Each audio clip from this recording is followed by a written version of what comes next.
Thank you, Mr. Chairman. Are you sure your microphone's working? Couldn't hear you. Jeff doesn't need a microphone. The Chairman. Thank you, Mr. Chairman. Thanks for holding the hearing. We're going to focus on the extension of the deadline today. It's clear that the Class 1s aren't going to be able to meet the deadline. Some passenger rail is not going to be able to meet the deadline. But this was not a knee-jerk reaction to Chatsworth, and this has been something that's been a very, very long time in the making. It was 45 years since NTSB first recommended the idea of positive train control. They've had it on their most wanted list for many years. It was temporarily removed after the passage of the legislation in 2008. But it was put back on when it was clear that the deadlines weren't going to be met. Just to revisit why we did this, Chatsworth actually took place after the House had acted. And, it was a compilation of accidents over the years, including, in particular, one in 2005 that was a release of chlorine gas. 5,000 people were evacuated, 8 people died, 554 were injured. The NTSB at the time said they'd never seen anything like it. This was caused by human error, improper alignment of a switch, and had PTC been installed, it wouldn't happen. And then they went back over a litany. This, again, was at the time of passage, 145 accidents, 296 fatalities, 6,700 injuries over the past 45 years since their first recommendation would have been prevented with PTC.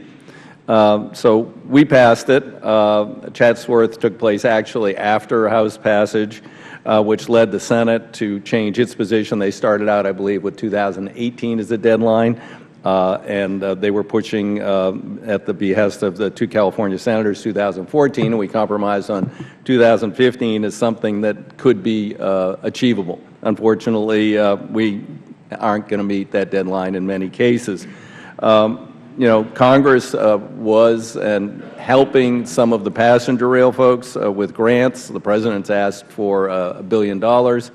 We got one $50 million grant, but since 2010, nothing has been allocated by Congress.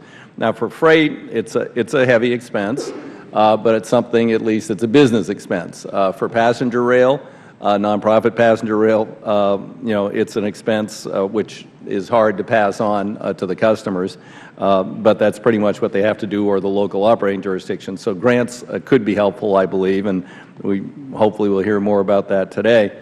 And yet, our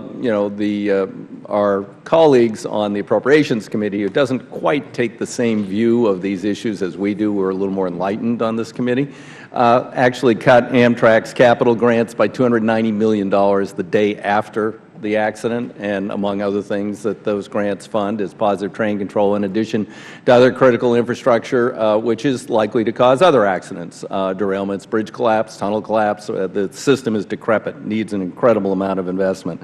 Very, very short-sighted.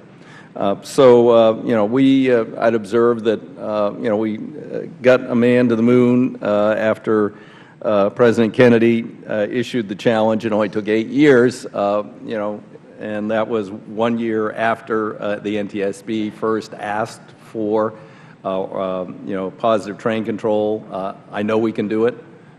We just need to hear today what impediments remain and what can we do to expedite the installation across all of the system in the critical categories we defined, toxic by inhalation, routes included, in addition to the passenger and the other very heavily used routes. So I look forward to the testimony, and if necessary, I would urge the committee to take further action if we hear testimony today that says we need to take steps to get this done.